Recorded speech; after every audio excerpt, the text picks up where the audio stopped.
I bet he smells great. That's an interesting one. We're going to get some Jefferson's making me answers. uncomfortable right now. But, Yeah, basket in. He showered this morning. He showered. Yeah, He showered this morning. Well, what's the verdict? He smells outstanding. Yeah. He smells outstanding. There's a certain I did see that on Twitter. You saw it. You saw it on Twitter? That was strange. There's a You liked musk. it. Did you block that person? No. Oh, Actually, really? I liked it. Please, he Said loved it. at me as much as you want. Yeah. He's even wearing deodorant. All right. Like, this man is on top. Hey, guys. Welcome back to Get Up. We are coming to you live from above the Heineken River Deck at Pier 17. And we've got some breaking news this morning. Adam Schefter is joining us. Good morning, Mina. We have a busy morning in the NFC South. The New Orleans Saints have brought in the free agent wide receiver, Antonio Brown, for a workout this morning. I'm told that they're just doing their due diligence. But the fact that they're doing their due diligence with him tells you that they have some level of interest while the NFL still has its ongoing investigation regarding Antonio Brown. But could you imagine a wide receiver crew that included Antonio Brown and Michael Thomas? So clearly the Saints are pondering this possibility, seeing whether or not it's worth it. Antonio Brown posted something about a workout on his Instagram feed this morning, and in fact, he is in New Orleans. The Saints are doing their due diligence. They are working him out to see what kind of shape he's in, and they are obviously considering making a move with him. Otherwise, they wouldn't bring him in. And, oh, by the way, in the NFC South, also should mention the Falcons are bringing back their head coach, Dan Quinn, and their general manager, Thomas Dimitro. So a very busy morning in the NFC South here. Thanks, Adam. Guys. Wow. Yes. I mean, there's a reason why Antonio Brown has not been on an NFL team. I believe NFL's investigation is still ongoing, to say nothing of the tweets, the behavior. Lewis, I'll go to you first. What's your reaction? I think in the very end, look, there's a reason why the old moniker talent trumps character in the NFL is something that people believe in and something that people think actually rules the day. Now, you can't really say that in this situation yet because this is just a workout. It's not like they're actually signing him. But look, the Saints have shown already this year that they are out to really try and win a Super Bowl. That's why they went out and they claimed Janoris Jenkins, okay? The Giants said, look, we don't want anything to do with you based on some of the decisions you have made as far as some of the language you have used. The Saints go, well, we could use another corner really to kind of help us deal with the fact that our pass rush has been slowing down, so we'll take you. Picture AB, this from a pure football perspective, with Mike Thomas. You've got an absolutely lethal offense. And really, the name of the game in the NFL is about winning. And the Saints are saying, look, we're going to explore every option as far as winning is concerned. Although many of us would sit up here and go, why? Well, why would you deal with this guy? And here's why. Because you have a championship quarterback, you have a championship head coach. Sean Payton is probably one of the few guys that's uniquely equipped to be able to handle this situation because he's no nonsense. If you screw up, I'll kick you out. But they have a quarterback that's plus 40. That window, man, Lewis, is getting skinny. Yeah, you know what? It's interesting you say uniquely, equipped to handle this situation. This situation doesn't get handled; it handles itself.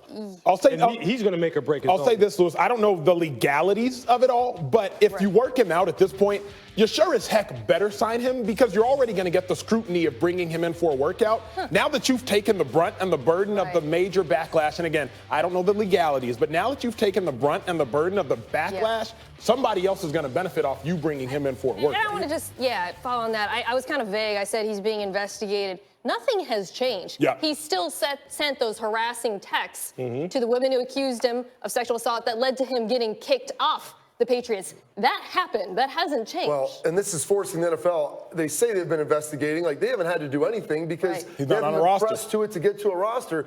And you talked about, maybe the pushback publicly. Outside of maybe Bill Belichick, I don't know if there's another coach that has as much credibility and goodwill built up in the community. Once Sean Payton won that Super Bowl there, there really wasn't anything he could do to diminish his position. So I think New Orleans, they look at this as a chance to win. Like you said, Lewis, talent trumps all. And they're going to probably force the NFL and again, to this. I guess what we should do is pump the brakes and just say, hey, look, they haven't signed him. They are working him out. But you're right, Archer, when you say this. When you bring someone in like this at this point in time in the season, you're not kicking the tires. He's not a reserve future signing. You're not signing him to develop in the offseason. You're going, can this guy help us this year or not? And can he help us right now? And honestly, this isn't a football question. The workout doesn't mean anything. This is a matter of whether or not he can fit into your structure and whether or not the city's going to sit there and go, yay or nay. It's this or this. That's what they're trying to figure out. All right, we're going to Laura Rutledge in Atlanta for more on this.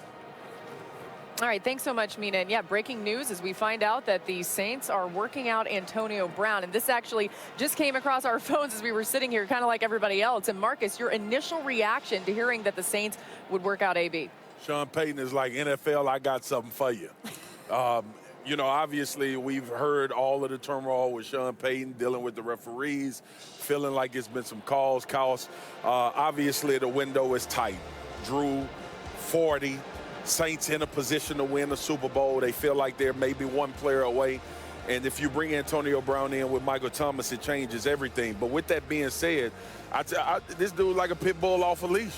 Like, you don't know if he's going to come up and lick you and be a nice dog, or you don't know if he's going to bite your throat out and kill you. So you got to figure out what he's going to be. I know you're bringing him into a culture, but we thought they were bringing him into a culture in New England that he would be able to sustain and not have any issues. So right now, you know, it's wait and see to state the obvious. But with that being said, Sean Payton obviously is like, look, I'm finna get the best player I can get to try to help me win a Super Bowl. And the timing's interesting. It's at the end of the season. So maybe he's thinking, here's a pit bull off the leash. Yeah. So if we just wait to the very end and bring him in now, we can survive through the playoffs without this guy wrecking our entire team, because he's been out there on the street. That's so if they wanted him before now, they could have gone and got him. Yeah. Now they're saying, hey, we can make a four-game run with him.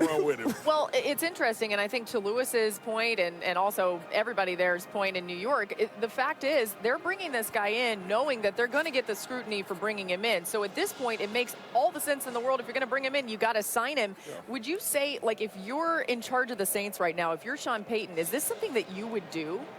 No, I wouldn't, because, look, we've seen Antonio Brown run roughshod in 2 days.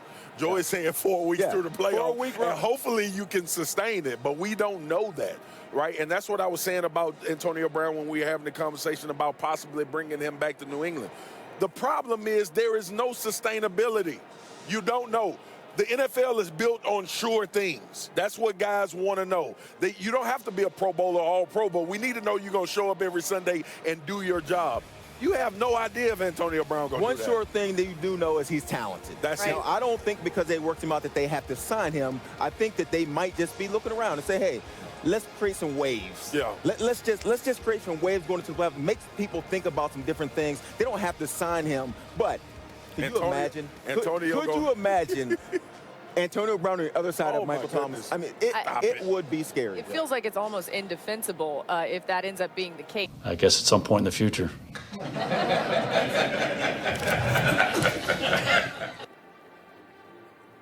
Look, it makes sense that these guys would be getting questions about contracts and their future. But, Marcus, just for the sake of this conversation, and it could be likely, let's live in a world where the Cowboys miss the playoffs. How confident are you in Dak being the guy that leads this team into the future? I believe they franchise him. Quarterbacks are hard to find. And when you find one that has given you moments where you say we can win with this guy, it's not easy to detach yourself from him. We've seen organizations go into an abyss because they want to continuously try to find the program changer or the guy that's going to take you into the next millennium.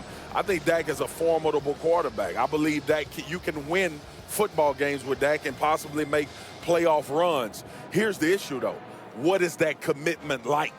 That's where the Cowboys are now. Dak bet on himself at the beginning of the season, and when you take a possible 7-9 record into a negotiation, you better believe they're going to use that against you when you start having those serious conversations, especially after the performance against the Eagles when the NFC East was up for grabs. I think it still goes back to what you said at the beginning of your comment about quarterbacks are hard to find. And so you have a guy that you know can win football games. He'll get paid. I don't believe that the 7-9, missing the playoffs, that won't be part of the negotiation of what Dak Prescott can be. The Dallas Cowboys haven't played up to the level that they should have played up to. They should be a playoff team. They might not be, but that's not necessarily on Dak. Yeah, and you mentioned the fact that the supporting cast hasn't really done what they should do. I mean, look, you go into the season, you think with Ezekiel Elliott, you think bringing Jason Witten back in as a leader in the locker room, you got Amari Cooper, you got all these guys on the defensive side of the ball too. Where do you think it went wrong? I could not hear what you just said. asked. Where you think it went wrong with the Cowboys? they don't make enough critical plays. Yeah. You know what I mean? In football games, especially in NFL, because as bad as it may feel, it'll still be a one-possession game. And so it comes down to critical moments and critical games where you have to make a play. And that's what the Patriots have done so well for so long. If it's a big 3rd and 8, 3rd and 10, they pull it off. The Cowboys have not been that team in critical moments. And to Joy's point, the Amari Cooper drop, the Jason Witten drop, the Dak overthrow to Tavon Austin, the drop by Michael Gallup. We're talking about plays that would have probably changed the outcome.